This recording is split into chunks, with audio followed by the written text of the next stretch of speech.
Seasonal সবজি দিয়ে যারা নতুনত্ব কিছু খেতে চাও তাদের জন্য এই ভিডিওটা। বাজার থেকে এঁচোড়টা ভালো করে কাটিয়ে এনেছিলাম, তারপর দানাগুলো ছাড়িয়ে নুন হলুদ দিয়ে একটা সিটি মেরে নিয়েছি। চালটা ধুয়ে ভিজিয়ে রেখেছি, আর এদিকে আলু পেঁয়াজটা কেটে নিয়েছি।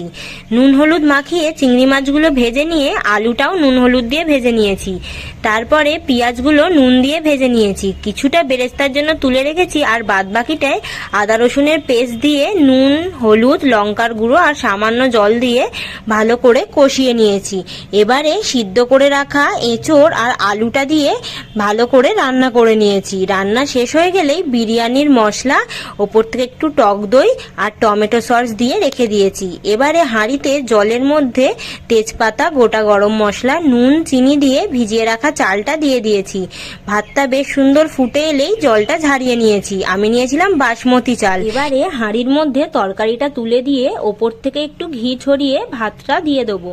তারপরে ওপর থেকে গোলাপ জল, কেওড়ার জল, ঘি, মিঠা আতর, বিরিয়ানির মশলা দিয়ে আবার ওপর থেকে বাদবাকি ভাতটা দিয়ে ওপরে ওই তরকারির ঝোল, বিরিয়ানির মশলা, গোলাপ জল, কেওড়ার জল যা ছিল সব দিয়ে, মিঠা আতর দিয়ে, বেরেস্তা দিয়ে আর ওপর থেকে চিংড়ি মাছগুলো দিয়ে সুন্দর করে হাঁড়ির মুখটা এয়ারটাইট করে বন্ধ করে দেবো। এবারে 8 থেকে 1 ঘন্টা এইভাবে জলের ভাপে বিরিয়ানিটা বসাবো। এত সুন্দর সুবাস উঠছিল, তোমাদের কি বলবো। আমরা তো সচরাচর মাংস দিয়েই বিরিয়ানি খেয়ে থাকি, তবে একবার এইভাবে বানিয়ে দেখো। তোমাদের যদি ভিডিওটা ভালো লেগে থাকে তবে অবশ্যই লাইক, কমেন্ট করো, আর বন্ধুদের সাথে, বাড়ির লোকের সাথে শেয়ার করো। তোমাদের ভালোবাসাই আমি নতুন নতুন ভিডিও বানাই।